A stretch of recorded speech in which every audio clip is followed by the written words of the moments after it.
السلام عليكم ورحمة الله. الحمد لله نحمده ونستعينه ونستغفره ونؤمن به ونتوكل عليه ونعوذ بالله من شرور أنفسنا من سيئات أعمالنا من يهدي الله فلا مضل له ومن يضلله فلا هادي له فقد قال الله تعالى في كلامه المجيد والفرقان الحميد أعوذ بالله من الشيطان الرجيم بسم الله الرحمن الرحيم لن ينال الله لحومها ولا دماؤها ولكن يناله التقوى منكم كذلك سخر لكم لتكبروا الله على ما هداكم وبشر المحسنين আলহামদুলিল্লাহ সমস্ত তারিফ ও প্রশংসা মহান আল্লাহ রাব্বুল আলামিনের জন্য যে আল্লাহ সুবহানাহু ওয়া তাআলা আমাদেরকে পবিত্র জিলকদ মাসের দ্বিতীয় জুমা 2 তারিখ প্রথম জুমা 2 তারিখ আজকে আল্লাহ সুবহানাহু ওয়া তাআলা মসজিদে একত্রিত হওয়ার সুযোগ দান করেছেন। কালিমাত শুকর আদায়ে সকলে বলছি আলহামদুলিল্লাহ। দরুদ ও সালাম বর্ষিত হোক সর্বকালের সর্বযুগের সর্বশ্রেষ্ঠ মহামানব জনাব মুহাম্মদুর রাসূলুল্লাহ সাল্লাল্লাহু আলাইহি সাল্লামের প্রতি। আমরা আজকে জুমার দিনে একত্রিত হয়েছি। আমাদের সামনে পবিত্র ঈদ আল আজহা, যেটাকে আমরা কুরবানির ঈদ বলে থাকি। এই ঈদ আল আজহা বা কুরবানির ঈদ আমাদের সামনে আল্লাহ সুবহানাহু ওয়া তাআলা আমাদেরকে দান করেছেন মুসলমানদের সবথেকে পবিত্র এবং বড় দুইটি উৎসব সমূহের একটি ঈদ আল আজহা। আগামী শনিবারের দিনে ঈদ আল আজহা, যেহেতু চাঁদ দেখা গিয়েছে,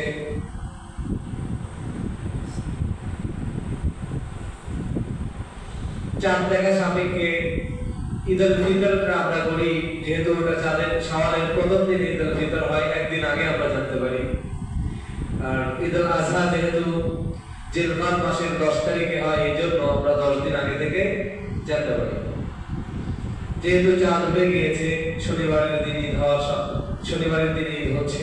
এবার সৌদি আরব সহ বেশ কিছু দেশে শুক্রবার ঈদ হচ্ছে। মালয়েশিয়াতেও আমাদের দেশের আগের দিনে ঈদ হয় সৌদির সাথে। এবার চাঁদ না দেখা যাওয়ার কারণে মালয়েশিয়াতেও শনিবার ঈদ। তো এই যে পবিত্র ঈদ উল আজহা আমাদের সামনে, আল্লাহর বিধান পবিত্র কুরবানি রয়েছে। এই কুরবানি আমরা গত জুমায় আলোচনা করেছিলাম।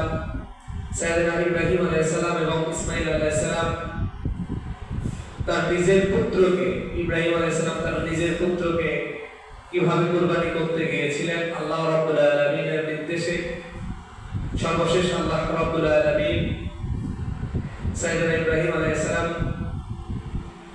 তার পবিত্র ছেলে ইসমাঈল আলাইহিস সালামের পরিবর্তে একটা জান্নাতি দুম্বা কুরবানি করার পর আল্লাহ জানিয়ে দিচ্ছিলেন, লা ইয়ানাল্লাহু লুহুমুহা ওয়ালা দিমাউহা ওয়ালাকিন ইয়ানালুহু তাকওয়া মিনকুম। ইব্রাহিম, কুরবানি তুমি ইসমাঈলকে করো, এটা আমি কখনোই চাইনি। আমি শুধু দেখছিলাম তোমার তাকওয়াটা কেমন। আমার কাছে তো কুরবানির পশুর রক্ত, মাংস, গোশত, হাড্ডি, চামড়া কোনো কিছু আছে না, আমি শুধু তোমাদের তাকওয়া দেখি। আজকে আমরা আলোচনা করব এই যে কুরবানি রয়েছে, কুরবানির যে পশুটা রয়েছে আমরা কিভাবে কিনবো, কোন কোন পশু দিয়ে কুরবানি দুরুস্ত বা জায়েজ আছে, গোশতগুলো আমরা কিভাবে বর্তন করব, এই বিষয়গুলো নিয়ে আমরা আজকে আলোচনা করার চেষ্টা করব ইনশাআল্লাহ। তো কুরবানি মূলত কি? কুরবানি হচ্ছে আল্লাহ সুবহানাহু ওয়া তাআলা রাজি খুশির জন্য নির্দিষ্ট কিছু পশু নির্দিষ্ট কিছু দিনে, নির্দিষ্ট দিনে মানে 10 জিলকাদ থেকে শুরু করে 13 তারিখ আসর পর্যন্ত, 12 তারিখ আসর পর্যন্ত, 10, 11, 12 এই 3 দিন ঈদুল আজহার দিনে ঈদের নামাজের পর থেকে 12 তারিখ আসর পর্যন্ত এই কুরবানিটা করা যায়, মানে সূর্য ডোবার আগ পর্যন্ত এই কুরবানিটা করা যায়। সবথেকে উত্তম হচ্ছে 10 তারিখে কুরবানিটা করা। কি কি পশু দিয়ে কুরবানি করা যায়? কুরবানি করা যায় গরু, গরুর মধ্যে আবার 2টা ভাগ আছে, ষাঁড়, গাভী, যে কোনোটা দিয়ে কুরবানি দিতে পারে। এরকম কিছু পশু আছে যেগুলোর কোনো বাচ্চা হয় না, এদেরকে আমরা বলি বন্ধা বা বাজি, এদেরকে দিয়ে কুরবানি দিতে পারে। এরপরে আছে ছাগল, ভেড়া, দুম্বা, উট, পাঠা, এই পশুগুলো দিয়ে কুরবানি দেওয়ার জন্য আল্লাহ রাসূল সাল্লাল্লাহু আলাইহি সাল্লাম আমাদেরকে নির্দেশ দিয়েছেন। ইদানিং কিছু কিছু আলেমরা বলে বেড়াচ্ছেন বিভিন্ন জায়গায় যেগুলো খাসি করা হয়েছে সেগুলো দিয়ে কুরবানি হয় না, বলে নাউযুবিল্লাহ, অথবা যেগুলো পাঠা আছে এগুলো দিয়ে কুরবানি হয় না। তো এই ধরনের তথ্যগুলো আসলে কোরআন হাদিসের সঙ্গে মিলে না, বিশেষ করে হাদিসের সঙ্গে মিলে না। পাঠা, ছাগল বা খাসি বা বকরি যেটাকে বলা হয়, যে কোনো কিছু দিয়ে আপনি কুরবানি দিতে পারেন। এবার একটা পশু, এই পশুগুলোর বয়স কতদিন হতে হয়? গরু, মহিষ এগুলোর ক্ষেত্রে 2 বছর বা 2 বছরের বেশি হতে হয়। আর ছাগল, ভেড়া, দুম্বার ক্ষেত্রে 1 বছর বা 1 বছরের বেশি। তবে যদি দুম্বা বা ভেড়া এটার বয়স যদি 6 মাসের বেশি হয় আর সেটা এত বড় হয়ে গেছে, 1 বছর বয়সে ভেড়া বা দুম্বার মধ্যে যদি আপনি ছেড়ে দেন, বোঝার কোনো উপায় নেই, অর্থাৎ অল্প সময়ের মধ্যে বেশি বেড়ে গিয়েছে, এরকম ভেড়া আর দুম্বা দিয়ে 1 বছরের কম বয়স, 6 মাসের উপরের বয়স এরকম হলেও কুরবানি হবে। তবে ছাগল বা খাসি বা পাঠার ক্ষেত্রে অবশ্যই 1 বছর হতে হবে। এখানে আমাদের একটা খটকা লেগে থাকে বা প্রশ্ন লেগে থাকে যে যদি কুরবানির পশু না দাঁতে, দাঁত না হয়, তাহলে কি কুরবানি দেওয়া যায় কিনা? আসলে দাঁতের কোনো শর্ত নেই।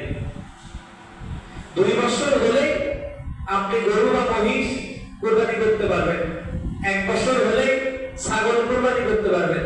এখন দাঁতের কোনো শর্ত নেই। তাহলে দাঁতের শর্ত কেন বলা হয়? যেহেতু গরুর যে বাজারগুলো রয়েছে, যে হাটগুলো রয়েছে, এই হাটগুলোতে যারা গরু বিক্রেতা আছে, বেশির অর্থে দেখবেন ব্যাপারী বা ব্যবসায়ী, এরা প্রচন্ড মিথ্যা কথা বলে, বলবে আপনার নিজের বাড়ির গরু, আমার নিজের বাড়ির গরু আমি নিয়ে আসছি, এরকম মিথ্যা কথা বলে। আমার বয়স পার হয়ে গেছে, 2-2.5 বছর, 3 বছর হয়ে গেছে। তো এরকম মিথ্যা থেকে, এরকম প্রতারণা থেকে বাঁচার জন্য আমরা আসলে দাঁতটা দেখি বা দাঁতটাকে বাইরে তুলি। সাধারণত ছাগল 1 বছরের নিচে দাঁতে না, এবং যে গরু রয়েছে এই গরু 2.5 বছরের নিচে দাঁতে না। অনেক গরু 2 বছর পার হয়ে গেছে কিন্তু দাঁতে নেই। যদি কোনো গারুষ্ঠ হয় বা নিজেই মালিক হয়, সে যদি আপনাকে বলে যে বাবা 2 বছর পার হয়ে গেছে, এরকম গরু দিয়ে কুরবানি জায়েজ। আর উটের ক্ষেত্রে 5 বছর পার হতে হবে। 5 বছর, একটা উটের বয়স সর্বনিম্ন 5 বছর হলে সে উট দিয়ে কুরবানি করা যায়। এরপরে কুরবানির কিছু শরীকের মাসাইল আছে। গরু, এরপরে মহিষ, এগুলোতে আপনি 1 থেকে 7 ভাগ পর্যন্ত দিতে পারেন। এই 3টা ভাগ দিতে, গরু, মহিষ, উটে 1 থেকে 7 ভাগ পর্যন্ত। 2 ভাগ দেওয়া যাবে, 3 ভাগ দেওয়া যাবে, 4 ভাগ, 5 ভাগ, 6 ভাগ, 7 ভাগ পর্যন্ত দেওয়া যাবে। আমাদের সমাজে দেখা যায় কিছু কিছু লোকজন মিলে এরকম করে কুরবানি করে, 2 জনে মিলে 1 ভাগ। 2 জনে মিলে 1 ভাগ মানে আমি জানি না আপনাদের গ্রামে আছে কিনা, আমাদের গ্রামে এরকম আছে কিছু। আমি চেষ্টা করছি এই জিনিসগুলো মানুষের মধ্য থেকে দূর করা, বিশেষ করে আমাদের গ্রামে। টাকা নেই, কোরবানির ভাগ ধরে 20,000 টাকা করে, 2 জনে 10,000 10,000 করে 20,000 দিচ্ছে, দিয়ে 7 জনে মিলে 1,40,000 দিয়ে কোরবানি দিচ্ছে। মূলত 7 জনে তারা কোরবানি করতেছে, কিন্তু ব্যাক এন্ডে দু একটা ভাগে এরকম 2 জন মিলে এক ভাগ, 2 জন মিলে এক ভাগ, এরকম করে যদি কেউ কোরবানি দেয়, তাহলে যে দিচ্ছে তার তো হবেই না, তার সাথে আর যে ভাগারও আছে, যারা আপনারা এক ভাগ করে দিচ্ছে, তাদের কোরবানিও হবে না। এক গরু, এক মহিষ, এক উটে সর্বোচ্চ 7 ভাগ, সর্বোচ্চ 7 শরিকের উপর হলে হবে না।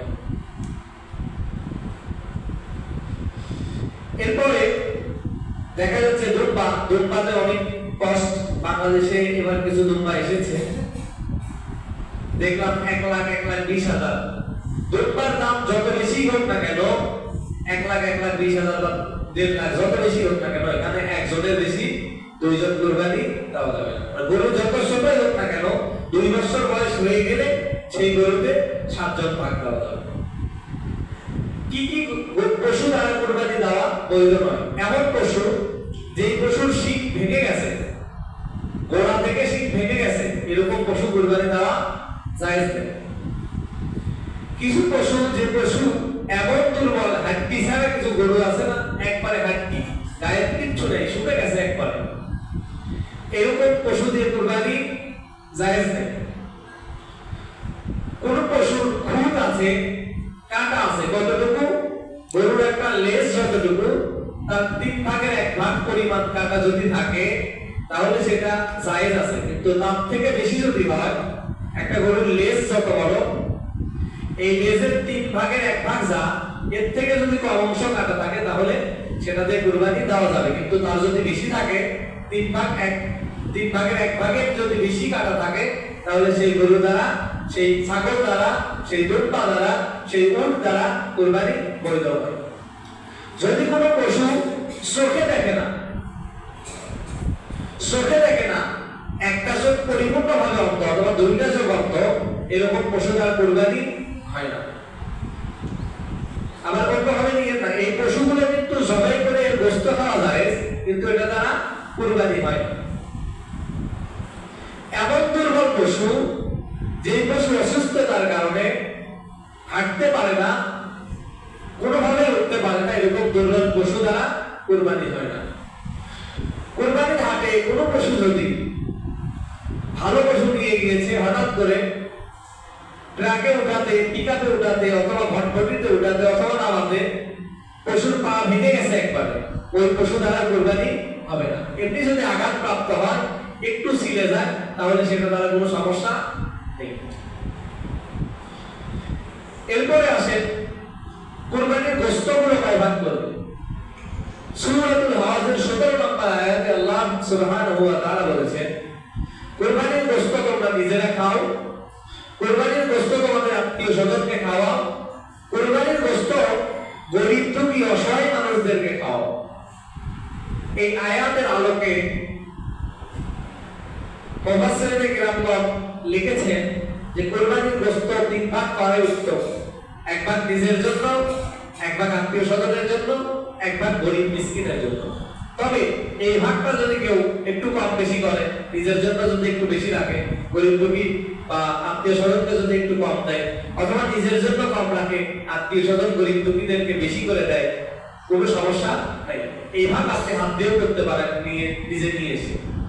কিন্তু কুরবানি জবাই করার পরে আপনি 5 শরিকে, 7 শরিকে, 3 শরিকে, 4 শরিকে কুরবানি দিয়েছে, তখন যে ভাগটা হবে, এই ভাগটা হাত দিয়ে করা জায়েজ নেই। এই ভাগটা অবশ্যই দাঁড়িপাল্লা দিয়ে করতে হবে, অথবা এখন মিটার আছে, ডিজিটাল স্কেল আছে, এগুলো দিয়ে করতে হবে। কারণ কারো যদি একটু কম হয়, কারো যদি একটু বেশি হয়, আর কেউ যদি একটু মনোমালিন্য করে, ওর ভাগের মনে হয় একটু বেশি গেল বস্তু, এরকম যদি করে, তাহলে ওর তো কুরবানি হবেই না, পাশে আর যারা আছে কারো কুরবানি হবে। এজন্য দাঁড়িপাল্লা অথবা ডিজিটাল মিটার এখন পাওয়া যায়, এগুলো দিয়ে ভাগ করে নেওয়া হতো। এখন প্রশ্ন, তাহলে কি কুরবানির গোশত সারা বছর ধরে রেখে রেখে খাবো? আপনি গরিবের হক যদি এরকম করে নষ্ট করতে চান তাহলে আপনি করতে পারেন। কুরবানির গোশত কতদিন রাখা যাবে এর মধ্যে দুইটা হাদিস আছে। আল্লাহ রাসূল সাল্লাল্লাহু আলাইহি ওয়াসাল্লামের এক সাহাবী দীর্ঘদিন সফর থেকে আসলেন, আসার পরে তার বাড়ি থেকে খাবার দিলেন, তাকে খাবার দিলেন। খাবারের পরে দেখে এই গোশত তো শুকনা শুকনা গোশত মনে হয়, তাকে জিজ্ঞেস করছে এটা কিসের গোশত? বলছে না অভিয়া তথা কুরবানির গোশত। তো বলছে আমাকে কুরবানির গোশত কেন দিচ্ছ? রাসূলুল্লাহ সাল্লাল্লাহু আলাইহি সাল্লাম তো কুরবানির গোশত 3 দিনের বেশি খেতে নিষেধ করেছেন, আমাকে কুরবানির গোশত কেন দিচ্ছ? 3 দিনের বেশি কুরবানির গোশত খাওয়া জায়েজ না, এটা জানো না? তখন ওই সাহাবীকে বললেন আপনি তো অনেক দিন বাড়িতে ছিলেন না, রাসূলুল্লাহ সাল্লাল্লাহু আলাইহি সাল্লাম ওই বিধান রহিত করে দিয়েছে। রহিত করে দিয়েছে মানে যে রাসূলুল্লাহ সাল্লাল্লাহু আলাইহি সাল্লাম, বুখারীর মধ্যে দুইটা হাদিস এসেছে, রাসূলুল্লাহ সাল্লাল্লাহু আলাইহি সাল্লাম বলেছেন, আমাদের আয়েশা সিদ্দিকা রাদিয়াল্লাহু তাআলা আনহা থেকে বর্ণিত, 3 দিন পরে নবীজির কাছে কুরবানির গোশত নিয়ে গেলেন। নবীজি বললেন এটা কি? বলছে এটা কুরবানির গোশত। নবীজি বলছেন 3 দিনের বেশি কারো জন্য কুরবানির গোশত খাওয়া জায়েজ নেই। পরবর্তী কিছুদিন অতিবাহিত হয়ে গিয়েছে, এরপর রাসূলুল্লাহ সাল্লাল্লাহু আলাইহি সাল্লামকে জিজ্ঞাসা করা হলো কুরবানির গোশত মানুষ কতদিন খেতে পারবে? রাসূল বলছেন যতদিন ইচ্ছা ততদিন।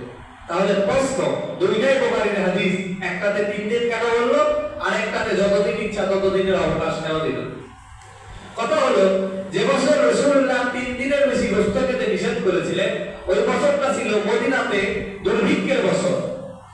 দুর্ভিক্ষ মানে তো আপনারা সকলে বোঝেন, দুর্ভিক্ষ মানে দেশ জুড়ে খাবারের অভাব। এই যে আমরা এখন গরুর ভুঁড়ি খাই, জিগরি খাই, গরুর পা খাই, মাথা খাই, এরপরে কলা গাছের যে কাকড়া আছে, থোল আছে, আটা আছে, এগুলো আমরা খাই। এগুলো খাওয়া মানুষ কখন শিখছে জানেন?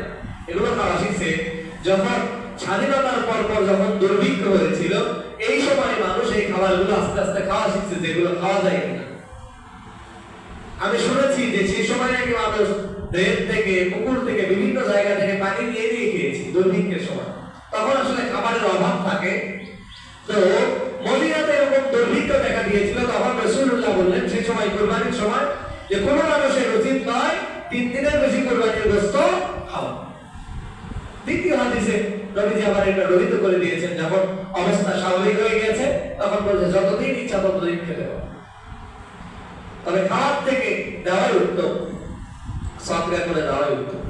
আগে তো এরকম ফ্রিজ ছিল না, মানুষ গোশতগুলো শুকিয়ে রাখতো, মাছ যেমন শুকিয়ে করে রাখে, শুকিয়ে রাখে, এরকম শুকিয়ে রাখতো এবং সেটা দীর্ঘদিন ধরে মানুষ খেতে পারত।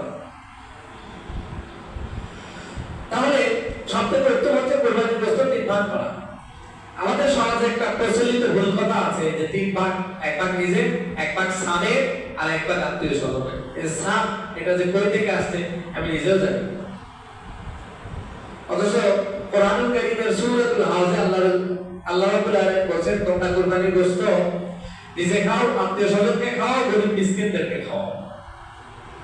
তো যদি সামাজিক ভাবে বন্টনের নীতিমালা থাকে তাহলে আপনারা বন্টন করতে পারেন। প্রশ্ন, সামাজিক ভাবে গোশত যখন আমরা বন্টন করতে যাই, 1 ভাগ যেটা গরীব মিসকিনের, এটা তো সমাজের মধ্যে দিয়ে দিচ্ছে, এই গোশত যারা কুরবানি দিয়েছে তারা কি দিতে পারবে? জবাব হলো না নেওয়াই উত্তম, না নেওয়াই ভালো। তবে যদি কারো মানসিকতা অনেক কিছু থাকে দিতে পারে। কিছু লোক আমাকে বলে আচ্ছা আমরা কুরবানি দিচ্ছি, দেখা যাচ্ছে গরীব দুঃখী যারা কুরবানি দিচ্ছে না তার কাছে গোশতই বেশি। আপনি কি গোশত খাওয়ার জন্য কুরবানি দিচ্ছেন না আল্লাহকে রাজি খুশি করার জন্য কুরবানি দিচ্ছেন? আল্লাহ যদি বলতো কুরবানি করার পরে কুরবানির পশুর 1 ফোঁটা গোশত, 1 টুকরা গোশত, একটা হাড্ডি, 1 টুকরা কলিজা, 1 পিস কলিজা আপনি খেতে পারবেন না, সব বিলিয়ে দেন, কি করতেন? কি করতেন? কুরবানি দিতেন না? নাকি ভালো কুরবানি না দিয়ে তখন একটা 8-10 হাজার টাকা দিয়ে ছাগল কিনে নিয়ে এসে কুরবানি দিয়ে দিতেন মানুষ? আল্লাহ বিধানটা রেখেছেন যে হাদিসে রাসূলুল্লাহ বলেছেন যতদিন ইচ্ছা মানুষ কুরবানির গোশত খেতে পারবে। ওই হাদিস নিয়ে আমি একটু চিন্তা ভাবনা করলাম যে 3 দিন যদি সীমাবদ্ধ থাকতো তাহলে মানুষের কত ক্ষতি হতো, কোটি কোটি টাকার ক্ষতি হয়ে যেত মানুষের। কিভাবে? 3 দিনের মধ্যে এখন যে পরিমাণ কুরবানি জবাই হয় 3 দিনের মধ্যে গোস্ত শেষ করা সম্ভব? বলে সব আপনি গরিব দুঃখী দেন, আত্মীয় স্বজন দেন, সবাইকে দেন, সব মানুষের কাছে পৌঁছে দেন, তারপরে 3 দিনের মধ্যে গরুর গোস্ত খাওয়া সম্ভব, শেষ করা সম্ভব? সম্ভব না। তার মানে 3 দিনের বিধান যদি থাকতো, 3 দিন পরে কেউ আর খেতে পেত না, এই গোস্ত খাওয়ার উপযুক্ত থাকতো না, 3 দিন পরে যা যা ছিল ফেলে দেওয়া লাগতো। কিন্তু রাসূল বিধান রহিত করে দিয়েছেন। ইসলাম কত শান্তির, কত শান্তির ধর্ম। হিন্দুদের যখন পূজা হয়, এই দেবদেবীর পূজার সময় যখন যে ফলগুলো উৎসর্গ করে, তারপর যে পাখাগুলো উৎসর্গ করে, এগুলো কি করে জানেন? এগুলো ফেলে দেয়, এগুলো তারা খেতে পারে না। কত অপচয়! ইসলামে অপচয় নেই। তো যতদিন ইচ্ছা মানুষ খেতে পারবে, এর ফলশ্রুতিতে অর্থনৈতিক ক্ষতির হাত থেকেও মানুষ বেঁচে যাচ্ছে। এই কুরবানি খালি আল্লাহর একটা বিধান এটাই না, এই কুরবানিকে কেন্দ্র করে কত মানুষ গ্রামের মধ্যে গরু লালন পালন করে, কত খামার গড়ে উঠেছে, এগুলো থেকে মানুষ লাভবান হচ্ছে। এখানে অনেক লোক কাজ করছে এই খামারের পিছনে। এরপরে মানুষের যে গরুর খামার, এর পিছনে এখন কত ফিড কোম্পানি হয়েছে, ভুসির মিল হয়েছে, এরপরে আপনার সরিষার মিল হয়েছে, যেগুলো থেকে খোল উৎপাদন হচ্ছে, এগুলো গরুকে খাওয়াচ্ছে। কত মানুষের রিজিকের ব্যবস্থা এই একটা কুরবানিকে কেন্দ্র করে আল্লাহ করে দিয়েছে। এরপরে চামড়ার মাসায়, চামড়া আমরা কি করব? চামড়া যদি কেউ পরিপূর্ণ দান করে দিতে চান, দান করতে পারে। আবার কেউ যদি এই চামড়া ব্যবহার করতে চান, নিজের জন্য ব্যবহার করতে পারে, তাহলে দান করে দেওয়াই উত্তম। কুরবানির চামড়া মসজিদ, মাদ্রাসা এগুলোতে দেওয়া, যা ঈদগাহ এগুলোতে দেওয়া জায়েজ নেই। তবে মাদ্রাসা লিল্লাহ বডিং নামে একটা ফান্ড রয়েছে, যে ফান্ড থাকার কারণে এখানে দিতে পারবে না। লিল্লাহ বডিং মানে যেখান থেকে আপনার গরিব, দুঃখী, এতিম, অসহায়, মিসকিন, অনাথ, যাদের মা বাবা নেই, যাদের সামর্থ্য নেই, এই লোকগুলো, এই সন্তানগুলো লেখাপড়া করে। সুতরাং সেই লিল্লাহ ফান্ড যদি কোনো মাদ্রাসায় থাকে, সেখানে কোনো ঈদেরখানায় থাকে, সেগুলোতে দিতে পারে। গত কয়েক বছর ধরে 200, 300, 400 টাকায় আমরা চামড়া বিক্রি করেছি, কি বলেন? এবার একটু বাজেটটা বেড়ে গেছে। আমি গতদিন শুনলাম 1150 টাকা নির্ধারণ করেছে সর্বনিম্ন দাম, আর ঢাকার মধ্যে 1350 টাকা। সুতরাং কেউ অল্প দামে এবার চামড়া বিক্রি করবেন না। 1150 টাকা সর্বনিম্ন ছোট চামড়া। আর বড় চামড়ার কথা কি বলছে? বড় চামড়ার কথা বলছে এটা নিজেরা নির্ধারণ করে। তবে 1150 টাকা নিচে কেউ অন্তত গরুর চামড়া বিক্রি করবেন না এবার। এরপরে কুরবানির যে পশুগুলো নিজে জবাই করার উত্তর, যদি নিজে জবাই করতে না পারে, তাহলে যাকে ভালো মনে হয় তাকে দিয়ে জবাই করে দিবেন। গরু জবাই করার জন্য আপনাকে দোয়া করতে হবে, এটা শর্ত নয়। বিসমিল্লাহি আল্লাহু আকবার বলে আপনি জবাই করতে পারেন। জবাই একটা শর্ত রয়েছে, সেটা হলো গরুর 4টা মোটা মোটা রগ রয়েছে। একটা হচ্ছে শ্বাস প্রশ্বাস নেওয়ার জন্য, একটা হচ্ছে খাদ্য নালী, আর দুইটা হচ্ছে অক্সিজেনের জন্য মোটা মোটা দুইটা নার রয়েছে, রগ রয়েছে। এই মোট 4টা রগ, এই 4টা রগ যদি কেটে যায় তাহলে কুরবানি বৈধ। এই 4টার মধ্যে থেকে যদি 3টা রগও কাটে তারপরে কুরবানি জায়েজ হবে। কিন্তু যদি 3টার কম রগ কাটে, 3টা রগের কম রগ কেটে যায়, তাহলে এই কুরবানি জায়েজ হবে না। এটা মৃত পশুর মতো অবস্থা হয়ে যাবে। 4টা রগ ধারালো জিনিস দিয়ে, বেশি ধারালো এরকম জিনিস দিয়ে কুরবানি জবাই করা উত্তম। কিবলার দিকে শুয়ে দিয়ে জবাই করবেন। নামাজের আগে যদি কেউ কুরবানি করে তাহলে তার কুরবানি হবে না।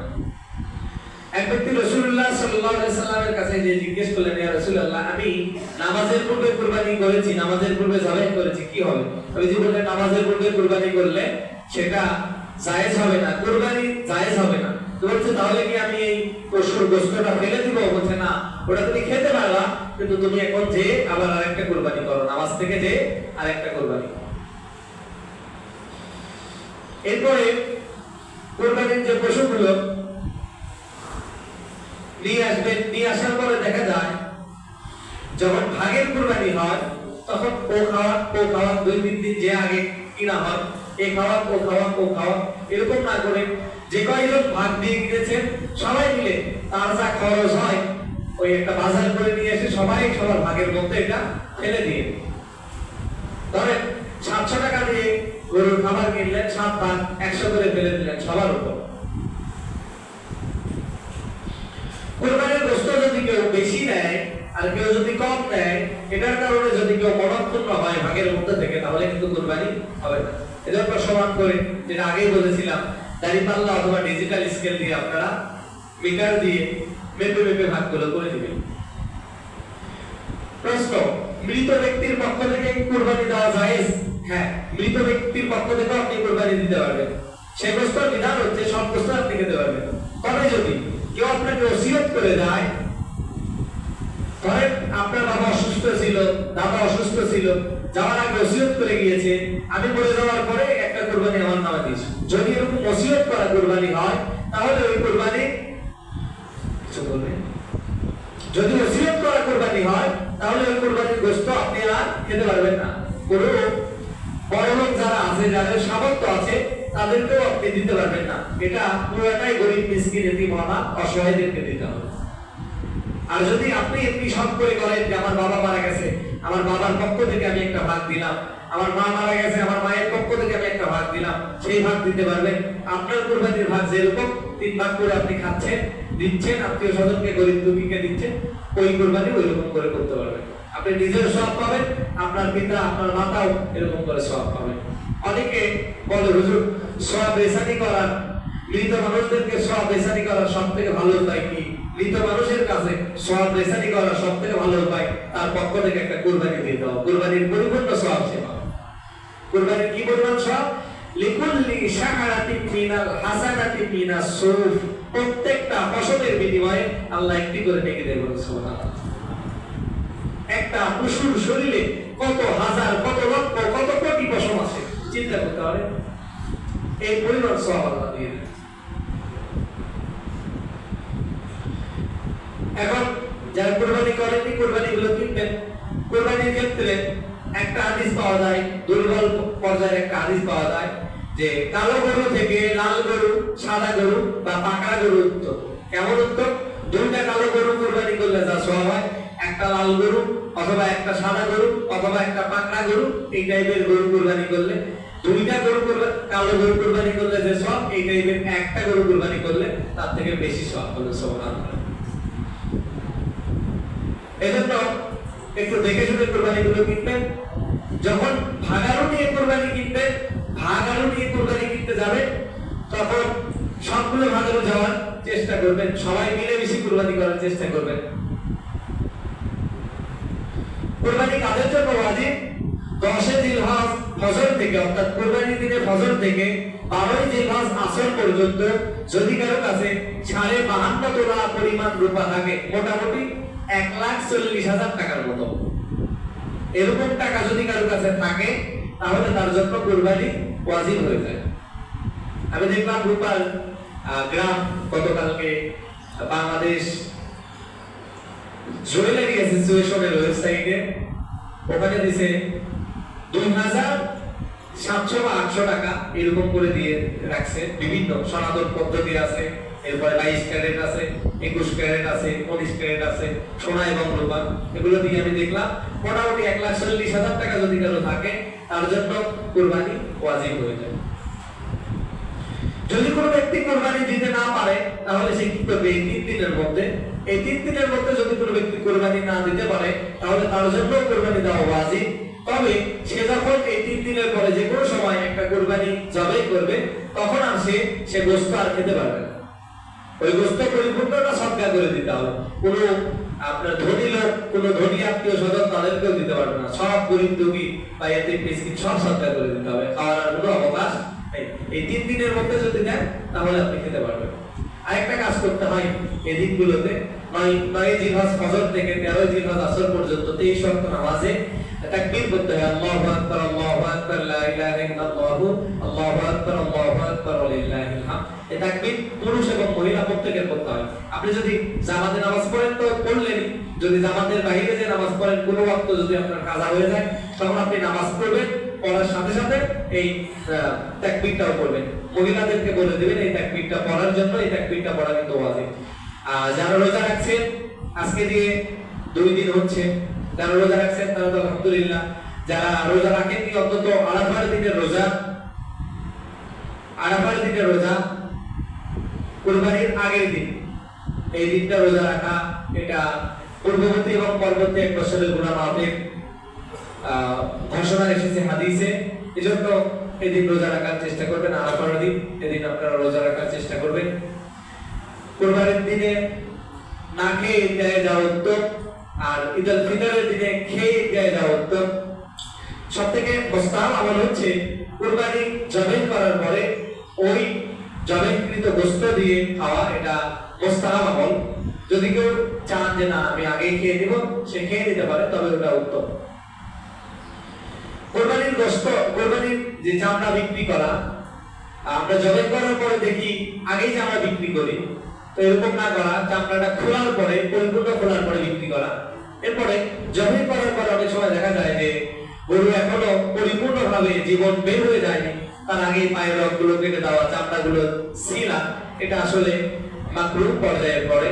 গরুটা ঠান্ডা হয়ে যাওয়ার পরে জবাই করার পরে কিছুক্ষণ অপেক্ষা করা, অপেক্ষা করার পরে গরু যখন জীবনটা বের হয়ে যায় তখন চামড়াটা আলাদা করা।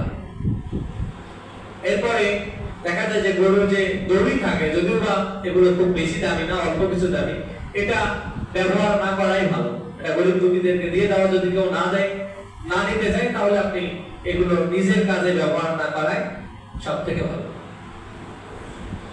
তো আমরা কুরবানির গোশত নিজে খাবো, আত্মীয় স্বজনদেরকে খাওয়াবো, যারা ভাগারও ঠিক করছি একটু দেখে শুনে, যার ইনকাম একটু ভালো আছে, যারা নামাজি, যারা একটু ভালো মানুষ, তাদেরকে নিয়ে নিয়ে আপনার হচ্ছে ভাগগুলো মেনটেন করা। যদি এরকম একান্তই না পান, তাহলে আপনি ছাগল, ভেড়া, দুম্বা, দুম্বা তো খুব এক্সপেন্সিভ আমাদের বাংলাদেশে, 1,20,30,40,000 টাকা দাম এখন।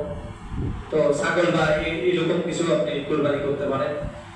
তো যে মাসালাগুলো বললাম, আল্লাহ সুবহানাহু ওয়া তাআলা আমাকে সহ আপনাদের প্রত্যেককে আমল করার তৌফিক দান করুন।